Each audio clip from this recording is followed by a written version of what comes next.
Bonjour et bienvenue de nouveau sur ma chaîne L'au-delà pour les débutants et les autres. À partir d'aujourd'hui, je vais consacrer mes vidéos à des messages qui ont été reçus par un vieux monsieur lyonnais. Ce monsieur est décédé depuis quelques années maintenant et il a reçu des messages en écriture automatique. Ces messages, il les a reçus pendant 1 an et demi. Et à partir de 1992, et ils émanaient d'esprits, de plusieurs esprits. Le premier était très connu de lui. Je vais vous lire le premier message, oui, qu'il a écrit. Et vous verrez que c'est quelqu'un de sa famille qui a initié cet ensemble de messages venant de l'au-delà. Et puis d'autres esprits se sont succédés. Et tous ces messages il les a consignés dans un recueil. Ce recueil, il l'a partagé avec un certain nombre de connaissances, mais pas énormément. Il a essayé de le faire éditer, il l'a envoyé à un éditeur seulement qui a refusé d'éditer son recueil et il n'a pas insisté davantage. Or, ce vieux lyonnais faisait partie de la famille très proche de mon amie d'enfance, Annie, et il se trouve que par vraiment des circonstances tout à fait extraordinaires, je me suis trouvée chez elle, dans le Vaucluse, à un moment où précisément ce monsieur venait de partir, de décéder, et où mon amie d'enfance avait récupéré par sa maman, par le biais de sa maman qui était la cousine de ce monsieur, elle avait récupéré le recueil. Quand j'ai su cela, j'ai demandé à le voir. Je l'ai évidemment non pas parcouru, mais dévoré, parce que c'était tellement intéressant, tellement passionnant, que je n'ai pas pu m'arrêter de le lire. À partir du moment où j'ai commencé, je l'ai terminé. Et j'ai décidé de faire de cet ensemble, ce corpus de messages qui m'ont bluffé par leur authenticité, leur sincérité, leur enseignement, le degré d'enseignement. Bref, à la suite de cette lecture, et relecture et re-relecture, parce que je l'ai lu plusieurs fois, tellement, je vous dis, c'était passionnant, j'ai décidé de faire un livre et ce livre, le voici, je ne sais pas si on va le voir à l'écran, je l'ai intitulé Le scribe et la source de lumière. À mon tour, j'ai distribué ce livre, je l'ai fait fabriquer pour une 50aine de personnes, mais c'est tout. Et puis, je ne l'ai pas proposé à des éditeurs. Tout comme le premier livre qui a été édité, je vais essayer de faire passer celui-là en e-book afin qu'il puisse se lire sans que ce soit trop onéreux pour moi de le faire fabriquer parce que ça coûte très cher et que ce soit également très peu onéreux pour les lecteurs qui voudraient bien s'y intéresser. Mais les vidéos qui suivent et qui vont suivre maintenant vont tout de même vous donner un aperçu très précis de ces messages reçus de l'au-delà par ce vieux monsieur que je vais appeler Louis.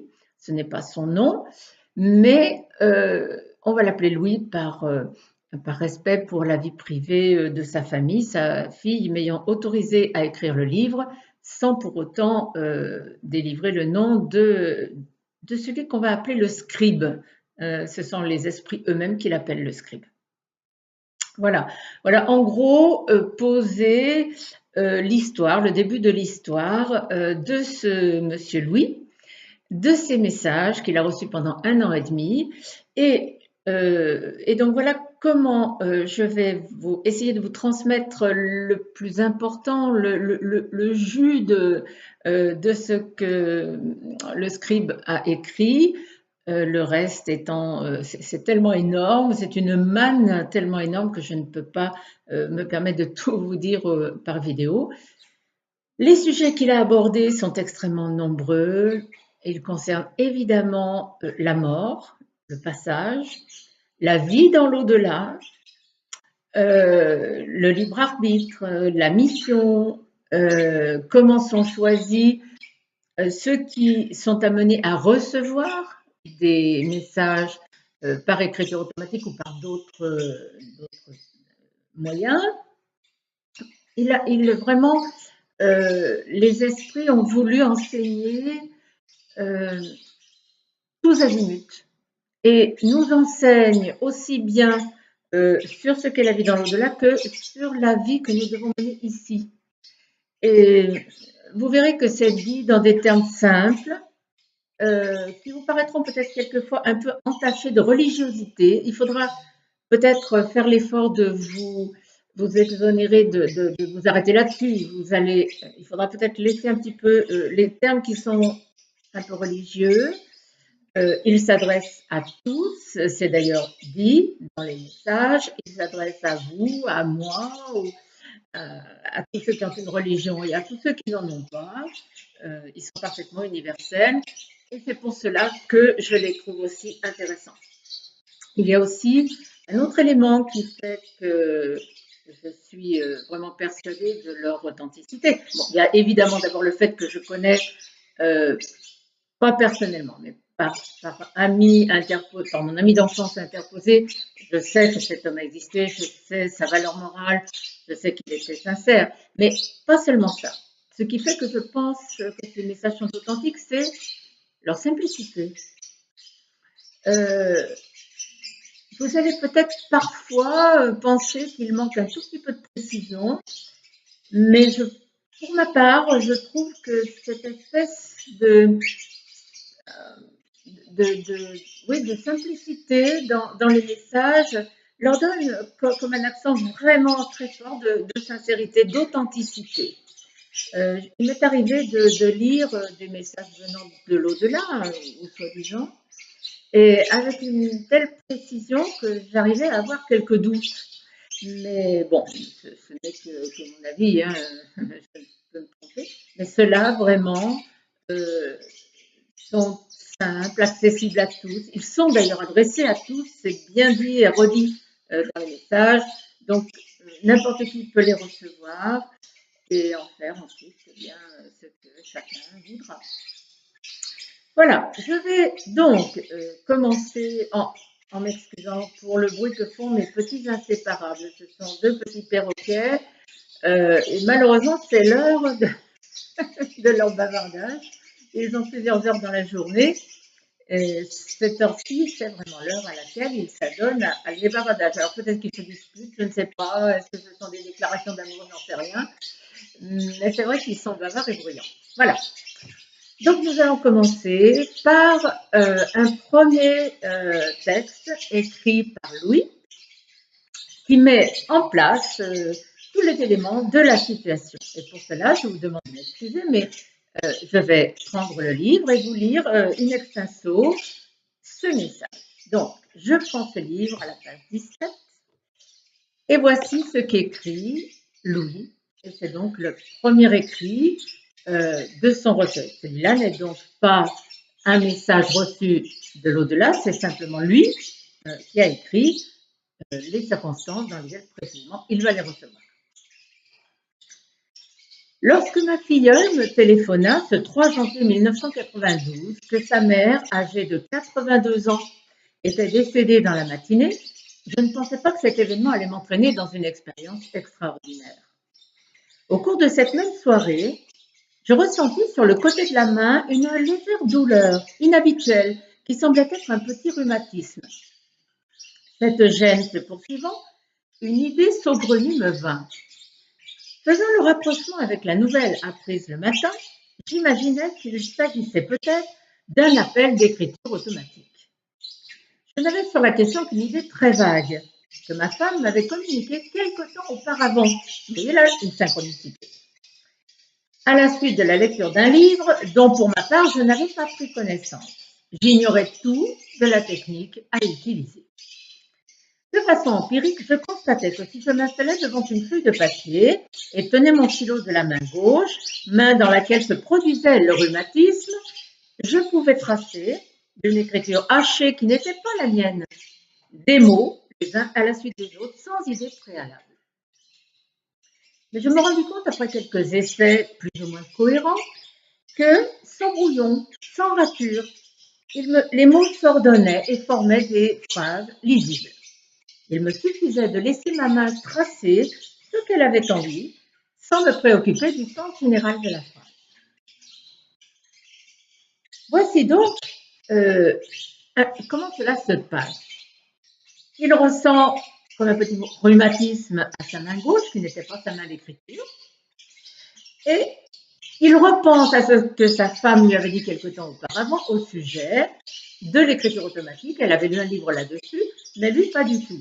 Simplement, sa femme lui en ayant parlé, il s'est mis à imaginer que peut-être c'était ce qui se passait, puisque le matin même, il avait appris le décès de la maman de sa fille.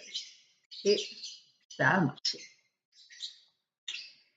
Voici ce qu'il nous dit, encore lui, là, ce ne sont pas encore les esprits qui parlent, et il nous dit comment cela se passe ensuite.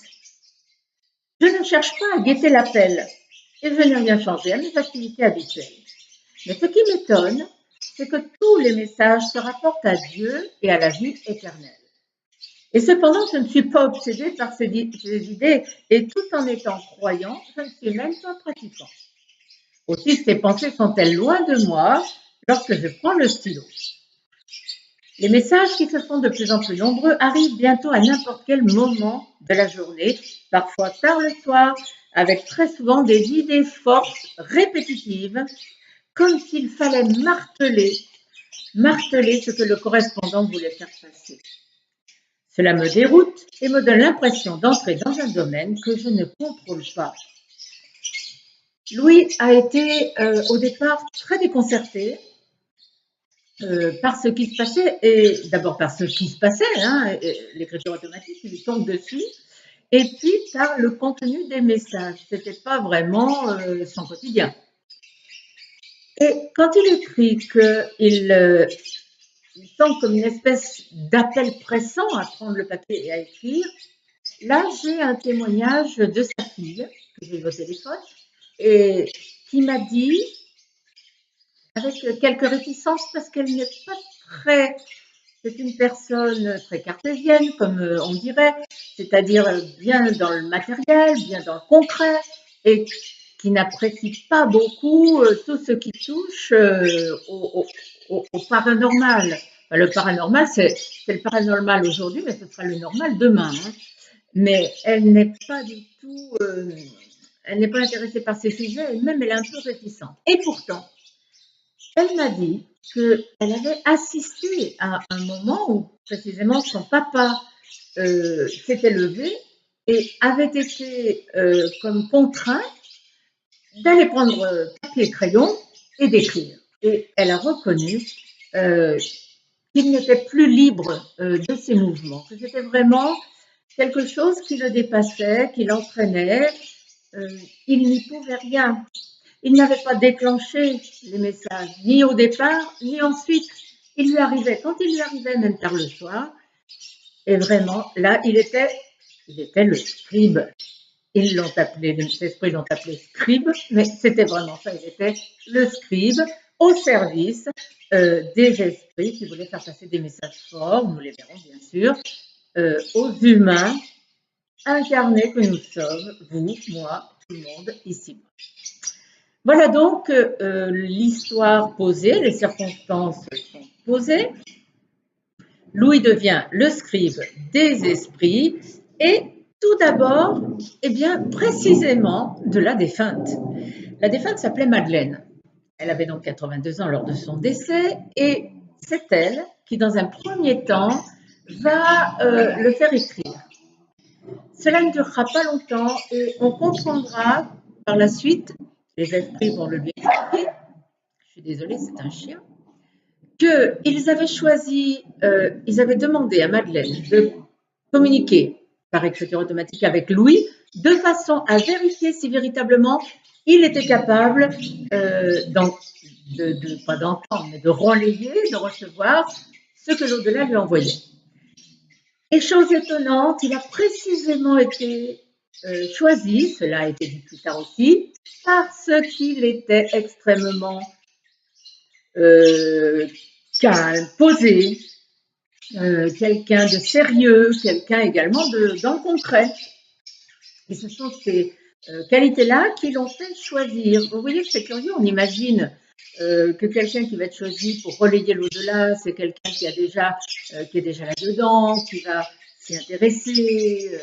Pas du tout. Là, ils l'ont choisi au contraire pour sa solidité d'esprit et ce qui certainement allait donner au message leur caractère d'authenticité, de sérieux. Voilà.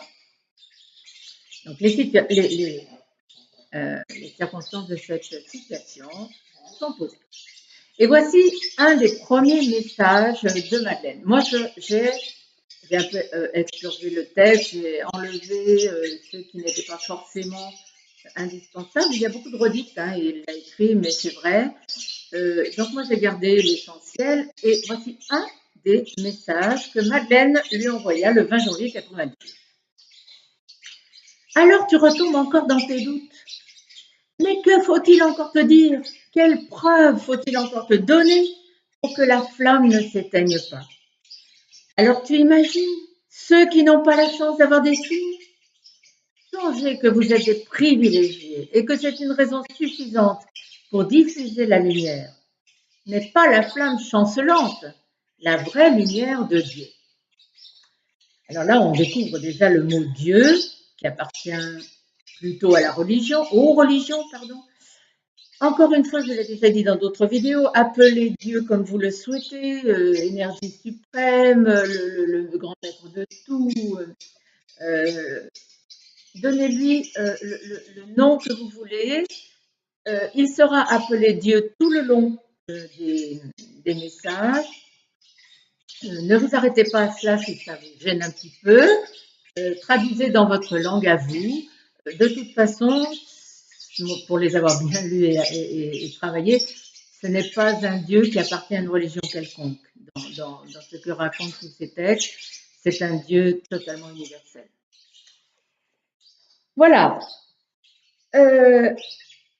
Autre message de Madeleine qui secoue les plumes de Louis parce que Louis est très réticent. Il est plein de doutes, ce pauvre Louis, ça ne lui est jamais arrivé. Il a les pieds sur terre et le voilà embarqué dans une histoire qui le met en relation avec des défunts. Donc, il est plein de doutes, les esprits le voient, le constatent, et du coup, il lui secoue les plumes les uns après les autres. Et Madeleine, qui avait un caractère fort, le fait avec parfois brusquerie, ce qui fait d'ailleurs qu'il reconnaît encore mieux sa parente, puisque le caractère qu'elle montre dans ses textes, c'est celui qu'elle avait de son vivant. Tu comprends que ce n'est que par ce moyen que nous avons la possibilité de vous transmettre la vérité. Je sais, c'est dur pour toi, et les sarcasmes seront encore plus durs. Cela ne fait rien, poursuis ton chemin, n'en tiens pas compte. Quelle importance, puisque toi maintenant, tu sais que tu es dans le vrai. Mais n'en tire aucune vanité. Sois humble, tu n'es que l'instrument. C'est vrai que quand on lit ça, on se dit que parfois, certaines personnes qui se sentent investies, presque d'un pouvoir, d'une puissance, d'une grandeur au-delà des humains lambda. Attention, rappel à l'ordre, hein, sois humble, tu n'es que l'instrument. Voilà. Bon, ceci dit, on ne peut plus aller raconter partout qu'on est un élu de Dieu, par exemple. Voilà. Et enfin, dernier message que je vous lirai de Madeleine à ce sujet, 15 mars 92. Pourquoi êtes-vous souvent effrayés lorsque nous nous manifestons? Nous ne faisons cet effort que pour votre bien, pour vous apporter une raison supplémentaire d'espérer. Mais ne nous appelez pas. C'est à nous de décider si c'est bon pour vous. Continue comme tu le fais, mon scribe. Sois à l'écoute pour recueillir les messages que beaucoup attendent. Nos communications sont limpides et n'ont rien de sulfureux. Sois tranquille. Alors là, déjà, il y a plusieurs idées dans ce petit message court. Ces messages sont courts, mais finalement, ils sont très denses. La première idée, c'est qu'ils font un effort. Nous faisons cet effort pour votre bien. Ça ne doit pas être si simple de communiquer depuis l'au-delà jusqu'à nous, ici-bas, incarnés. Très certainement, les vibrations sont très différentes et il faut certainement pour eux, peut-être adapter leurs vibrations, faire descendre leurs vibrations de façon à nous contacter. Donc c'est un effort, ça c'est la première chose. La deuxième chose, c'est lorsqu'elle dit c'est à nous de décider si c'est bon pour vous. Alors là, ça m'a renvoyé aux médiumnités. Vous savez, il y a des médiums, vous les avez peut-être contactés, comme moi je l'ai fait.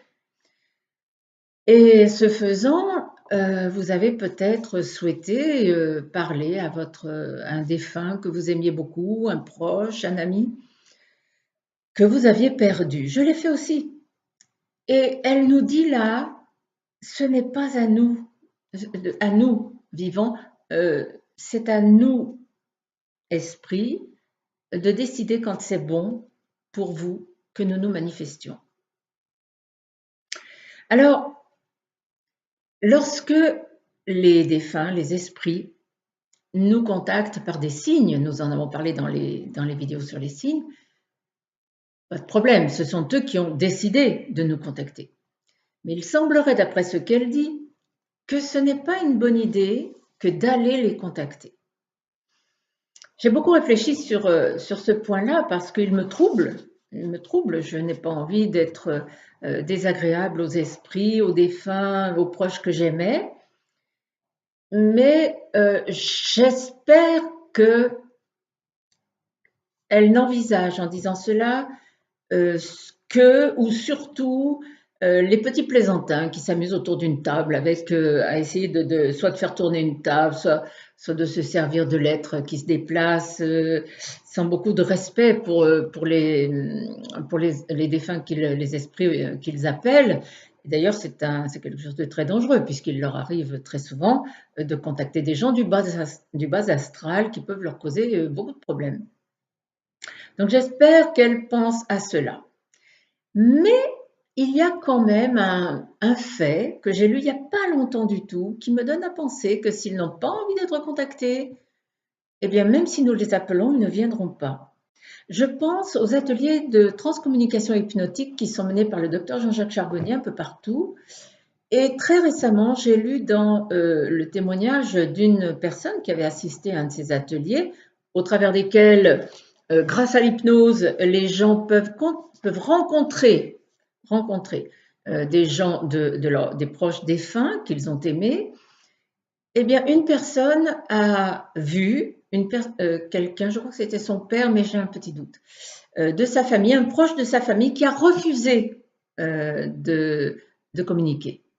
Il semblait très occupé et il n'a pas voulu répondre. Donc ils ont tout de même si nous les contactons à leur corps défendant, ils ont quand même le moyen de ne pas répondre ou d'esquiver la communication. Donc j'espère que cette phrase « c'est à nous de décider, ne nous appelez pas », j'espère qu'on peut peut-être la tempérer un peu. Et enfin, dernier point de ce message, elle dit au scribe « Ne sois pas inquiet, il n'y a rien de sulfureux, sois tranquille ». C'est vrai qu'on peut avoir la crainte que celui qui est au bout, non pas du fil, mais au bout du stylo, puisque c'est lui qui manipule le stylo via le cerveau, on peut craindre que ce soit une personne mal intentionnée, un esprit mauvais. Voilà. Elle le rassure, sois tranquille. Ce n'est pas du tout cela. Tu es entre de bonnes mains, si j'ose dire. Après cette introduction, voici maintenant un premier thème abordé par les esprits. Alors l'introduction dans mon livre est beaucoup plus importante parce qu'il y a beaucoup plus de messages consacrés notamment à la façon dont les esprits choisissent leurs interlocuteurs, choisissent ceux qui vont communiquer leur message aux vivants. C'est complexe, hein, et ils ne font pas ça n'importe comment. Mais donc j'ai voulu un petit peu chanter ceci. Si le livre vous intéresse et qu'il se retrouve un jour entre vos mains, eh bien vous verrez les précautions que prennent ceux d'en haut, si je peux dire, pour choisir leurs interlocuteurs. Mais là, on va passer au premier sujet abordé. Très rapidement, on va lire un message. Ce premier sujet abordé, c'est la mort. Évidemment, c'est ce qui est au cœur des messages, bien entendu. Et puis, c'est la mort de Madeleine qui a finalement initié tout ce processus de message. Et voici ce que dit Madeleine au sujet de la mort. Comment a lieu le passage, me direz-vous? N'ayez pas peur, ne craignez rien. Tout est simple et sans brutalité, même si la mort est brutale. Lui succède une grande paix, tandis que vous avez l'accueil. Vous n'êtes pas surpris, cela paraît tout simple. La douceur vous envahit. Vous êtes bien, vous ne voulez pas revenir. Lorsqu'on lit ce message, qui a aussi été écrit par Madeleine, elle était au premier plan pour pouvoir raconter ça, puisqu'elle venait de passer de l'autre côté. Cela me fait penser immédiatement aux gens qui ont vécu des NDE, des expériences de mort provisoire. Ne craignez rien, tout est simple et sans brutalité, même si la mort est brutale. Et ça, vraiment, on le constate chaque fois. Chaque fois que la mort est brutale, pensez à des accidents de voiture, pensez à l'accident de voiture du jeune pilote dont je vous ai parlé.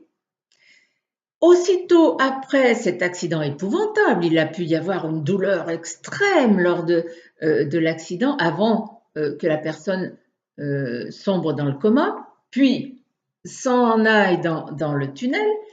Eh bien, malgré la brutalité de cette mort, le passage est extrêmement doux. C'est-à-dire que la brutalité, la violence, la douleur physique, la douleur morale aussi, appartiennent au monde des vivants. Mais une fois ce monde quitté, et une fois que l'on est passé de l'autre côté du voile, comme on le dit parfois, la paix lui succède. Eh bien, je trouve cela, même si on l'avait vu, entendu lors des témoignages des expérienceurs de NDE, je trouve cela extraordinairement rassurant. C'est-à-dire que dès que votre âme est passée à quitter le corps, en fait, eh bien, tout est calme, tout est bien, vous êtes bien, dit Madeleine. Vous lui succède une grande paix, tandis que vous avez l'accueil. Ah, donc, la paix, on est d'accord, les expérienceurs en avaient parlé. Maintenant, elle nous dit, vous avez l'accueil. C'est-à-dire que vous n'êtes pas seul. Vous êtes accueilli. Rappelez-vous, ma maman.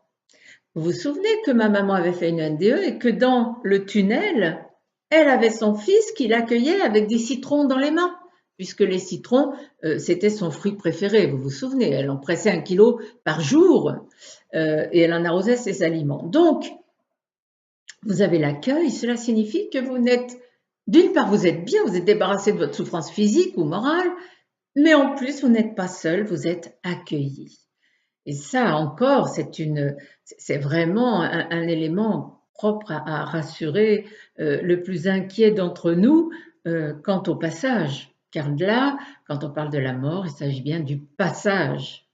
D'ailleurs, je crois que je l'avais dit, pour moi la mort n'existe pas. La mort, on peut peut-être juste lui donner le sens de passage d'un état à un autre. Voilà. Vous n'êtes pas surpris. Là encore, regardez les expérienceurs. Mais ils n'avaient pas peur. Ma maman, revenons à elle, qui était la reine des claustrophobes. La voilà dans le noir, dans ce tunnel, aucune peur, que de la sérénité. C'est ce que dit Madeleine dans son message, vous n'avez pas peur. Tout cela fait que j'aimerais que tous ceux qui craignent énormément le passage, et Dieu sait que c'est bien naturel puisqu'on craint toujours ce qu'on ne connaît pas, et bien j'aimerais que ceux-là entendent ou lisent ces mots qui ne peuvent que nous rassurer incroyablement. Et enfin, vous êtes bien, vous ne voulez pas revenir. Et ça aussi, c'est quelque chose que les expérienceurs disent. Quel que soit ce qu'ils ont laissé derrière eux, des familles, des amis, des occupations, des métiers passionnants, ils n'ont plus envie de revenir. Alors parfois, presque par devoir, ils choisissent de revenir quand on leur laisse le choix, en disant j'ai mes petits-enfants à élever, hein, il faut que j'y sois, j'ai du travail. Mais si ce n'était pas cela, ils ne reviendraient pas. Rappelez-vous du pilote à nouveau. Le pilote tombe dans le coma, le jeune pilote, 25 ans, fils unique. Il part, il est merveilleusement bien dans ce tunnel. Tout à coup, il se retourne, il voit la chambre de très loin, la chambre dans laquelle il est allongé sur un lit, plongé dans le coma avec son papa et sa maman de chaque côté du lit. Et il dit, je ne peux pas les laisser, je ne peux pas, je suis tellement bien, mais je ne peux pas les laisser. Donc il revient. Mais, et ça je ne vous l'ai pas dit lors de la vidéo, il a dit à ses parents, je m'en souviens très très bien, il leur a dit, écoutez, cette fois je suis revenu pour vous. Mais si cette situation se reproduit, situation de coma, accident, coma et départ dans le tunnel, je ne reviendrai pas. Vous voyez qu'effectivement, les messages reçus de l'au-delà, ce qui a été vécu par Madeleine, qui elle n'est pas revenue comme les expérienceurs, eh bien ils vont exactement dans le même sens. Vous ne voulez pas revenir. Le dernier message que je vais lire aujourd'hui va nous préparer à la vidéo suivante. Je vous le lis. 10 février 92, Madeleine toujours. Je n'invente rien. Ce que je te dis correspond à notre pensée habituelle. Être en communion de pensée avec nous, voilà ce qu'il faut rechercher de façon telle que lorsque le moment sera venu du départ, vous vous fondiez en nous sans heurts. Vous comprenez? Mais rassurez-vous, nous vous aiderons à réaliser cela sans difficulté. Si vous êtes prêts, tout vous paraîtra facile. Là aussi, c'est très riche. Ce petit texte, il est très riche. Ce que nous devons donc rechercher sur Terre, c'est d'être en communion avec ceux qui sont partis, avec les esprits, avec les défunts. Être en communion, comment? Comment faire? Nous, on veut bien, hein? Mais comment faire? Afin que lorsque le moment sera venu, vous vous fondiez en nous sans heurts. Et ça aussi, c'est un élément qui appartient à certaines expériences de NDE. Certaines personnes disent qu'ils faisaient comme partie de tout et qu'ils se fondaient effectivement non seulement dans le paysage qu'ils rencontraient, mais aussi dans les personnes.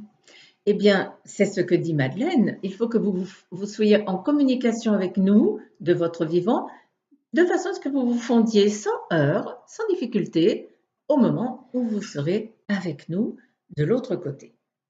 Et le point le plus important et que je travaillerai non pas dans cette vidéo, mais dans la prochaine, il y en aura beaucoup d'autres, c'est le suivant. Si vous êtes prêts, tout vous paraîtra facile. Et ça c'est vraiment très, très important et plein d'interrogations. Quand j'ai lu ce texte, je me suis dit, mais être prêt, c'est quoi? Moi, je veux bien être prête pour me fondre sans heurts avec ceux que j'ai aimés auparavant. Mais il faut faire comment? C'est quoi être prêt? Eh bien, j'ai consacré le chapitre suivant de mon livre à cette notion être prêt pour pouvoir passer de l'autre côté dans les meilleures conditions et se fondre sans heurts avec ceux que nous aimions. Voilà. Donc, je vous donne rendez-vous, si vous le voulez bien, à la vidéo suivante qui sera sur le sujet être prêt. Je vous rappelle que mon livre, peut-être voyez-vous le titre en miroir, c'est le scribe et la source de lumière, et nous étudierons ensemble les messages qui vont nous apprendre comment être prêt lorsque le moment sera venu. Sur ce, je vous souhaite une très bonne journée ou une très bonne soirée et je vous dis à très bientôt.